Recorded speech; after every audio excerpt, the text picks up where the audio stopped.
जय हिंद दोस्तों, आशा करता हूं कि आप सब लोग बेहतर होंगे। श्री वशिष्ठ अकेडमी के इस ऑनलाइन प्लेटफॉर्म पर आप सभी का बहुत-बहुत स्वागत है। आज बात करने वाला हूं 19-20 अगस्त के करंट अफेयर से संबंधित कुछ महत्वपूर्ण टॉपिक्स को लेकर। शुरू करते हैं लेक्चर को। आपका सबसे पहला टॉपिक है तिवा जनजाति में वांचुआ त्योहार। तिवा जनजाति है हमारे देश में और ये जनजाति एक त्योहार मनाती है, जिस त्योहार को लेकर अभी हाल ही में ये जनजाति प्रसिद्ध रही है। यदि हम बात करें तो असम और मेघालय के क्षेत्रों में ये जनजाति रहती है। कौन सी जनजाति? तिवा जनजाति असम और मेघालय के क्षेत्रों में रहती है और इसे यहाँ पर लालुंग के नाम से जाना जाता है। किस नाम से जाना जाता है? लालुंग के नाम से जाना जाता है। वांचुआ त्योहार जो है ये अच्छी फसल होने के उपलक्ष्य में मनाते हैं। इस दिन ये बहुत ज़्यादा एंजॉय करते हैं, अच्छे-अच्छे पारंपरिक ट्रेडिशनल कपड़े पहनते हैं, नाचते हैं, गाते हैं और कई सारे अनुष्ठानों का आयोजन भी ये लोग इस अवसर पे करते हैं, जैसा कि आप इस चित्र में देख सकते हैं। इस प्रकार से ये पारंपरिक वस्त्र अपने धारण करते हैं और इस प्रकार के घरों में ये निवास करते हैं। इस प्रकार से ये डांस और आदि चीज़ों के माध्यम से इस त्योहार को सेलिब्रेट करते हैं। एग्जाम में आपसे यही पूछा जाएगा कि वांचुआ त्योहार जो है वो हमारे देश में किस जनजाति के लोगों में प्रसिद्ध है। अगर आपसे पूछा जाता है कि वांचुआ त्योहार देश के किस जनजाति के लोगों में प्रचलित है, तो आप बोलेंगे तिवा जनजाति के लोगों में प्रचलित है। इसी प्रकार से अगला क्वेश्चन आपसे किसी भी परीक्षा में पूछा जा सकता है कि तिवा जनजाति किन राज्यों में पाई जाती है, तो आप बोलेंगे असम और मेघालय में। असम और मेघालय के अलावा ये जनजाति है कुछ हद तक थोड़े सी मात्रा में आपको अरुणाचल प्रदेश में भी देखने को मिलेगी। इसके कुछ लोग जो होते हैं वो अरुणाचल प्रदेश में भी रहते हैं। ठीक है ना? तो अरुणाचल प्रदेश में भी आपको ये ध्यान रखना है कि कुछ हद तक ही रहती है। अच्छा, इसके बाद जो तिवा जनजाति के लोग हैं, ये अगर इनके पास अच्छी भरपूर फसल हो जाती है, अगर भरपूर फसल हो जाती है तो ये बोलते हैं कि ये प्रकृति की महान शक्ति है, जिसकी कृपा से इनके पास अच्छी भरपूर फसल हुई है। तो कहीं न कहीं प्रकृति की महान शक्ति पर ये बहुत ज़्यादा विश्वास करते हैं। ये लोग कुछ अलग प्रकार के ट्रेडिशन को फ़ॉलो करते हैं दोस्तों, जैसे कि सूअर की जो खोपड़ी होती है, हड्डी होती है, तो सूअर की खोपड़ी में, सूअर की हड्डी में ये देवी-देवताओं को स्थापित करते हैं। मतलब ये इनको सूअर की खोपड़ियों को, हड्डियों को ही देवी-देवता के रूप में स्थापित कर देते हैं, ये ध्यान रखना है। और इनका मानना होता है ये सब करने के पीछे कि कई पीढ़ियों तक इनकी सुरक्षा करेंगे ये। तो सूअर की खोपड़ी हड्डियों को देवी देवता के रूप में स्थापित करके उसके माध्यम से दीर्घ काल तक अपनी सुरक्षा सुनिश्चित करने का इनका कहीं न कहीं एक परंपरा चलती है। ठीक है? तो ये तिवा जनजाति को कुछ इंपॉर्टेंट फैक्ट हम लोगों ने बात किए। इसके बाद दोस्तों अगला जो आपका इंपॉर्टेंट फैक्ट रहे हैं, जो आपके प्रचलित रहा है हाल ही में, वो रहा है एजेंसी बैंक। एजेंसी बैंक क्या होती है, जरा इसको समझते हैं। एजेंसी बैंक जो है वो केरल के एक निजी बैंक के संबंध में प्रचलित रही है। केरल का एक निजी बैंक था, एक ऋणदाता साउथ इंडियन बैंक जो था ये, जिसको हाल ही में रिजर्व बैंक ने, आरबीआई ने एजेंसी बैंक के रूप में सूचित किया है। अब यदि किसी भी ऐसे बैंक को, निजी क्षेत्र के ऋणदाता बैंक को, अगर आप रिजर्व बैंक जो है वो अगर एजेंसी बैंक के रूप में सूचित कर दी थी तो क्या हो सकता है। इसके सूचित होने के बाद ये जो बैंक है ये आरबीआई की ओर से केंद्र और राज्य सरकार के सामान्य बैंकिंग कारोबार करने में सक्षम हो जाएगा। मतलब जो भी आपके स्टेट लेवल पर या सेंट्रल लेवल पर बैंकिंग के लेन देन संबंधी कारोबार होते हैं, बैंकिंग कारोबार करने में ये सक्षम हो जाएगा। अब ये जो बैंक रहेगा, जिसको हम साउथ इंडियन बैंक कहेंगे, ये सरकारी व्यवसाय से संबंधित लेन देन, जैसे केंद्र सरकार, राज्य सरकार की ओर से राजस्व प्राप्तियां, राजस्व के भुगतान, केंद्र राज्य सरकारों के संबंध में पेंशन का भुगतान, लघु बचत योजनाओं से संबंधित कार्य करने में सक्षम होगा, भौतिक माध्यम या ई मोड के माध्यम से स्टाम्प शुल्क संग्रह करने आदि के लिए अधिकृत रहेगा। कौन सा बैंक? साउथ इंडियन बैंक जो रहेगा ये सब काम करने के लिए अधिकृत हो जाएगा। ये आपको ध्यान रखना है। ठीक है, चलिए नेक्स्ट आपका इंपॉर्टेंट जो करंट अफेयर का टॉपिक है वो है राजीव गांधी ग्रामीण भूमिहीन मजदूर योजना। एक बहुत ही महत्वाकांक्षी योजना के रूप में इसको देखा जा रहा है। एक इस प्रकार की योजना है जिसका नाम है राजीव गांधी ग्रामीण भूमिहीन मजदूर न्याय योजना। ये योजना जो है वो छत्तीसगढ़ सरकार ने हाल ही में शुरू की है, जिसका उद्देश्य है कि भूमिहीन 12 लाख जो परिवार हैं, कितने परिवार? 12 लाख परिवार हैं जो भूमिहीन हैं, जिनके पास भूमि नहीं है, उनको लाभ पहुंचाया जाए। ये एक प्रकार की अपनी तरह की ऐसी पहली योजना है जिसमें ग्रामीण भूमिहीन मजदूरों के लिए आर्थिक न्याय सुनिश्चित करने की दिशा में काम किया जा रहा था। इस प्रकार की एक अपने लेवल की पहली योजना है ये। इसके बाद यहाँ पर याद रखना है कि इस योजना का उद्देश्य है कि ग्रामीण भूमिहीन मजदूरों को न्यूनतम मजदूरी तो दी जाए, साथ ही साथ बुनियादी सुविधाओं तक इनकी पहुंच को भी सुनिश्चित किया जाए। मतलब हम यहाँ पर ये कहें कि केवल न्यूनतम मजदूरी देना ही इस योजना का उद्देश्य है, तो वो केवल इतना नहीं है। इस योजना का उद्देश्य भूमिहीन मजदूरों को न्यूनतम मजदूरी तो देना ही देना है, लेकिन इसके साथ साथ ये भी है कि जितनी भी बुनियादी सुविधाएं होती हैं उनकी पहुंच इन तक सुनिश्चित की जा सके। रोटी कपड़ा मकान से लेके जो भी सुविधाएं आपके लिए चाहिए होती है वो सभी इन तक आसानी से पहुंचे। इस योजना के अंतर्गत जो भी लाभार्थी परिवार होंगे उनको हर साल 6,000 रुपए की राशि दी जाएगी। याद रखना कितनी, 6,000 रुपए की राशि हर साल दी जाएगी इस योजना के अंतर्गत लाभार्थी परिवारों को। लाभार्थी परिवार कौन होंगे?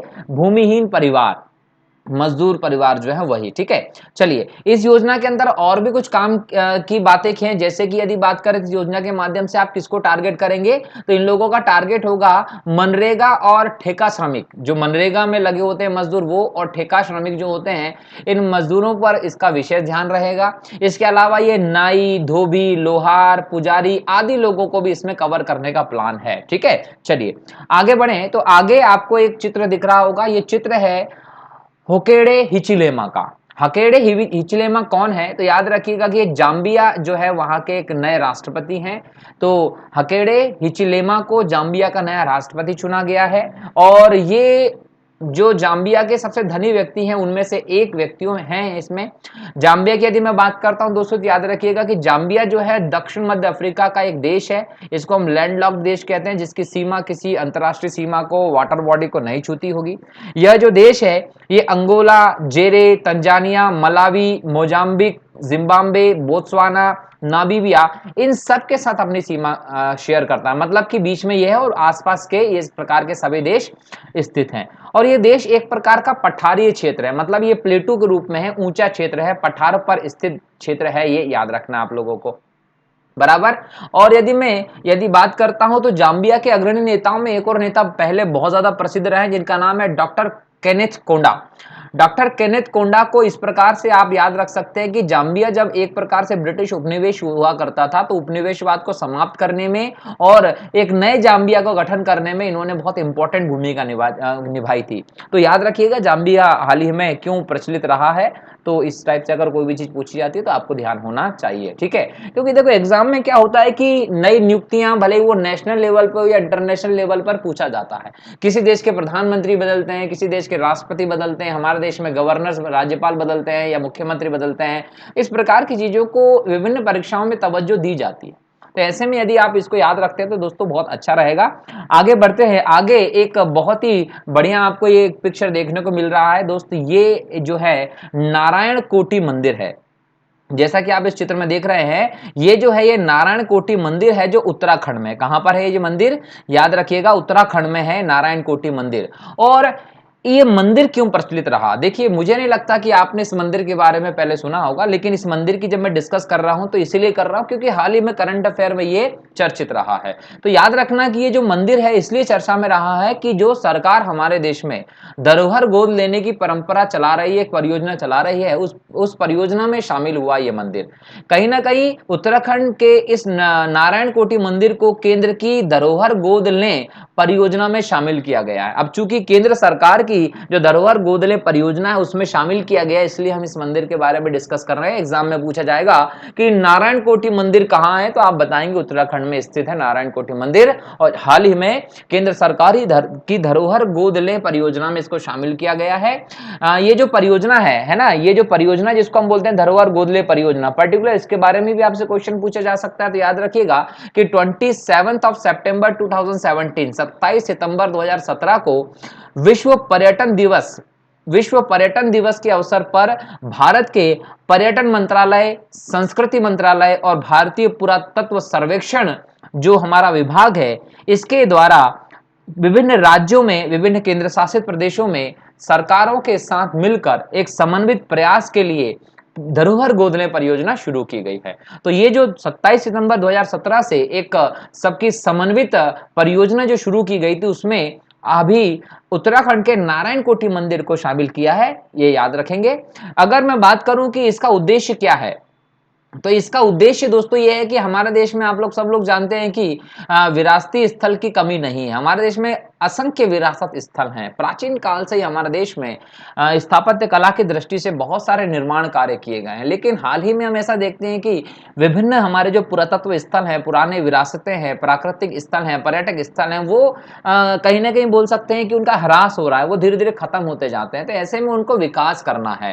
इन पर्यटन स्थलों के अनुकूल उनमें कहीं ना कहीं पर्यटकों की सुविधाओं को विकास किया जाएगा, बढ़ाया जाएगा, जिससे कि यहाँ पर पर्यटक आएंगे और इन क्षेत्रों के संरक्षण पर भी बल दिया जाएगा। तो कहीं ना कहीं योजनाबद्ध तरीके से, चरणबद्ध तरीके से एक प्रयास है कि यहाँ पर इन विरासत स्थलों के संरक्षण को भी बढ़ावा दिया जाए, यहाँ पर पर्यटकों की संख्या को भी बढ़ावा दिया जाए। और पर्यटकों की संख्या तब होगी जब यहाँ के विकास को बढ़ावा दिया जाएगा। तो चरणबद्ध तरीके से, योजनाबद्ध तरीके से इन क्षेत्रों को विकसित करके, पर्यटन के अनुकूल स्थिति स्थापित करके पर्यटकों की संख्या को सुविधाजनक और बढ़ाने के लिए इस योजना को शुरू किया गया है। क्लियर है? अच्छा, इस योजना का कार्यान्वयन कैसे होता है, यदि हम इस पर बात करें तो याद रखिएगा, इस योजना का कार्यान्वयन करने के लिए एक समिति होती है। याद रखिएगा कि स्थलों और स्मारकों का चयन करना है। तो चयन करना है तो किस आधार पर चयन करते हैं, तो याद रखें कि स्थलों और स्मारकों का चयन करना है इस योजना में शामिल करने के लिए। तो उसमें सबसे पहले तो पर्यटकों की संख्या की बात की जाती है कि वहां पर कितने पर्यटक आते हैं, और वहां की दृश्यता को भी इसके लिए शामिल किया जाता है। इसके साथ ही ये भी माना जाता है कि 5 साल की प्रारंभिक अवधि के लिए निजी या फिर सार्वजनिक क्षेत्र की कंपनी को व्यक्तियों द्वारा इसे अपनाया जा सकता है, जिसे हम स्मारक मित्र के रूप में मानते हैं। तो क्लियर है? तो पहले 5 साल में कोई भी निजी कंपनी हो, कोई भी सार्वजनिक क्षेत्र की कंपनी हो, या भी कोई व्यक्ति विशेष हो, इस क्षेत्र को अपनाता है, जिसको स्मारक मित्र के नाम से जानते हैं। ठीक है? और इसके लिए दोस्तों क्या है, बोलियां लगती हैं, लेकिन जो बोली लगती है उस बोली में कोई वित्तीय आधार शामिल नहीं होता, ये भी आपको ध्यान रखना है। ठीक है? चलिए अब बात कर लें उस मंदिर की जिसको अभी अभी इसमें शामिल किया गया था। उस मंदिर का नाम क्या है? नारायण कोटि मंदिर। नारायण कोटि मंदिर दोस्तों प्राचीन मंदिरों का एक समूह है जो रुद्रप्रयाग गौरीकुंड राजमार्ग पर, कहां पर? रुद्रप्रयाग गौरीकुंड राजमार्ग पर गुप्त काशी नाम का जो क्षेत्र है वहां से 2 किलोमीटर दूर स्थित है। याद रखें कि देश का एकमात्र स्थान नारायण कोटि है जहां 9 ग्रहों के मंदिर एक समूह में स्थापित है, और ये जो है ये 9 ग्रहों का प्रतीक माना जाता है। ठीक है? ये लक्ष्मी नारायण भगवान को समर्पित मंदिर है जो पांडवों से संबंधित है। ऐसा माना जाता है कि इन मंदिरों का निर्माण जो है वो 9वीं शताब्दी में किया गया था। तो याद रखना है कि ये मंदिर कहाँ है और किस प्रकार का है। ठीक है? चलिए आगे बढ़ते हैं। मेंढक की एक और प्रजाति खोज ली गई है। कुछ ही दिनों पहले मैंने एक मेंढक के बारे में बात किया था कि देश के पश्चिमी घाट पर्वत श्रेणी में, कहा? देश के पश्चिमी घाट पर्वत श्रेणी में मेंढक की एक नई प्रजाति खोजी गई थी। उसके बाद अभी हाल ही में उत्तर पूर्वी हॉटस्पॉट का जो क्षेत्र है भारत का, वहां अरुणाचल प्रदेश में भी एक और मेंढक की प्रजाति खोजी गई है जिसको नाम दिया गया कैस्केड मेंढक। शोधकर्ताओं की टीम ने कैस्केड मेंढक की एक नई प्रजाति का यहाँ पर पता किया। देखो इस प्रकार का मेंढक है जो आप चित्र में देख पा रहे हैं, ठीक इसी प्रकार के मेंढक की प्रजाति को खोजा है। इस मेंढक का नाम जो है वो आदि कैस्केड रखा हुआ। क्या नाम रखा है? आदि कैस्केड रखा हुआ। अभी इस लेक्चर में ही बात करूंगा कि इसका नाम ऐसा क्यों पड़ा है।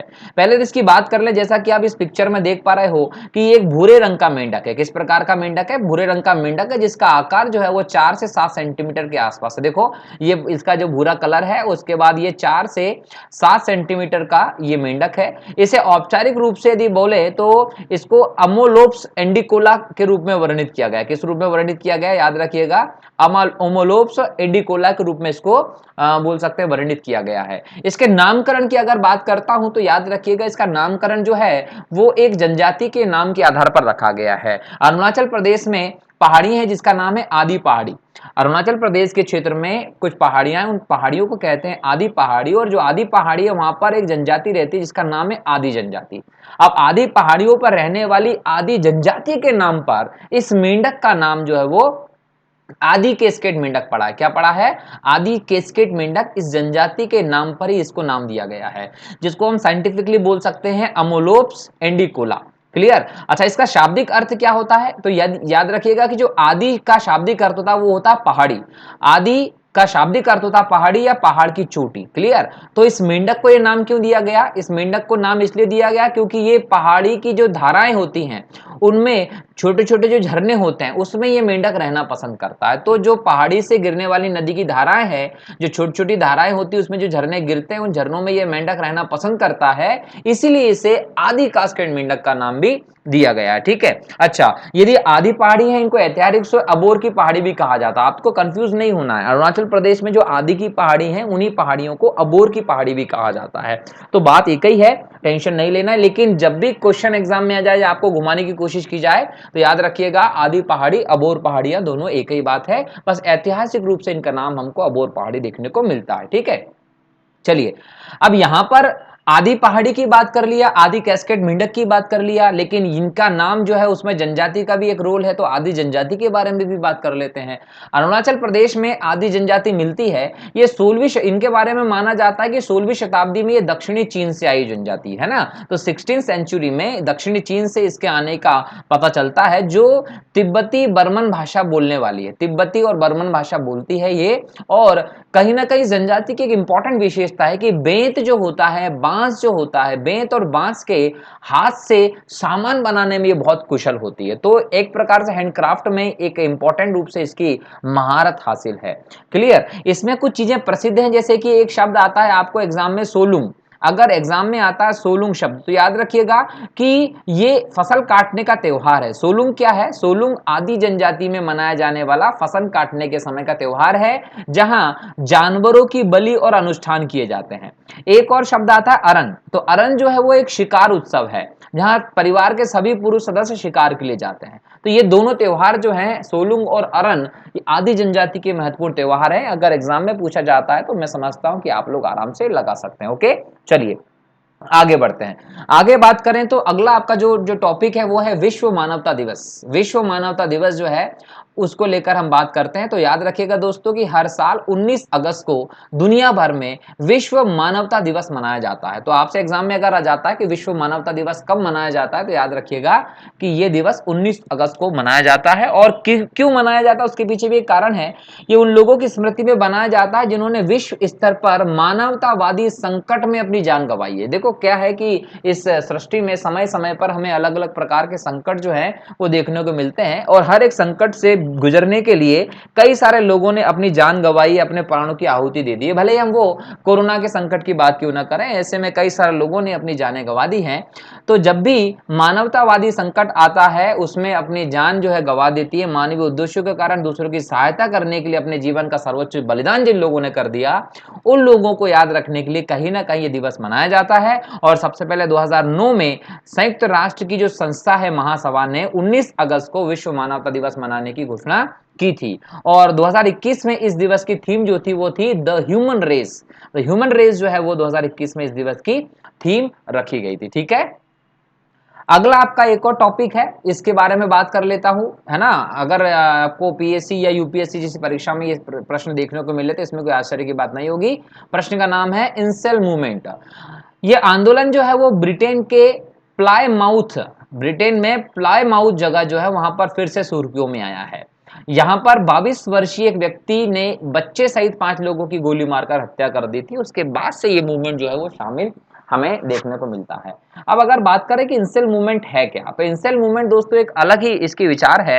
एक खतरनाक ऑनलाइन उपसंस्कृति है। यह क्या है? एक खतरनाक ऑनलाइन उपसंस्कृति है जिसमें ऐसे पुरुष शामिल होते हैं। याद रखना है कि एक खतरनाक ऑनलाइन उपसंस्कृति है जिसमें ऐसे पुरुष शामिल होते हैं जो स्वयं को अनैच्छिक ब्रह्मचारी के रूप में मानते हैं, अनैच्छिक ब्रह्मचारी के रूप में मानते हैं ये, और महिलाओं के बारे में लगातार गलत अवधारणाओं का प्रचार करते हैं जो व्यक्ति इंसेल मूवमेंट का हिस्सा होते हैं वो। ठीक है, जो भी पुरुष इस मूवमेंट का हिस्सा होंगे वे महिलाओं और यौन रूप से सक्रिय अन्य पुरुषों के प्रति गहरी नाराजगी रखते हैं। तो इस प्रकार की विचारधारा को फॉलो करने वाले जो लोग हैं वो हैं इंसेल मूवमेंट के लोग। और ब्रिटेन के प्लायमाउथ नामक स्थान पर जब ये सुर्खियों में आए तो यहाँ पर आपको दिखेगा कि एक बच्चे सहित 5 लोगों की गोली मारकर हत्या इसी विचारधारा के तहत एक 22 वर्षीय युवक ने कर दी थी। तो इस प्रकार से यदि कुछ पूछा जाता है तो आपको याद होना चाहिए। यहाँ पर एक बात और रखेंगे कि जो भी व्यक्ति इस मूवमेंट का शामिल होता है वो महिलाओं को उनकी खराब यौन और सामाजिक स्थिति के लिए दोषी मानता है। है ना। मतलब यहाँ पर खुद के किसी भी प्रकार की चीज़ों को वो जिम्मेदार नहीं मानेगा। यदि ऐसी कोई भी व्यवस्था होती है तो उसके लिए सामाजिक स्थिति को और महिलाओं को इसके लिए जिम्मेदार वो मानता है। विशेषज्ञ कहते हैं कि भाई ये जो इंसेल मूवमेंट है, एक चरमपंथी वर्ग महिलाओं के खिलाफ हिंसा की वकालत करने के लिए लगाया गया है, और ये कहीं ना कहीं बोल सकते हैं कि सभी जो लोग होंगे इसके वो हिंसक नहीं होते, लेकिन एक प्रकार से ये आंदोलन जो है वो बोल सकते हैं कि हमारे लिए गंभीर समस्याएं लाने वाला हो सकता है। ठीक है दोस्तों, तो आज के इस लेक्चर में मैंने इन सभी टॉपिक्स पे आप लोगों से डिस्कशन कर लिया है।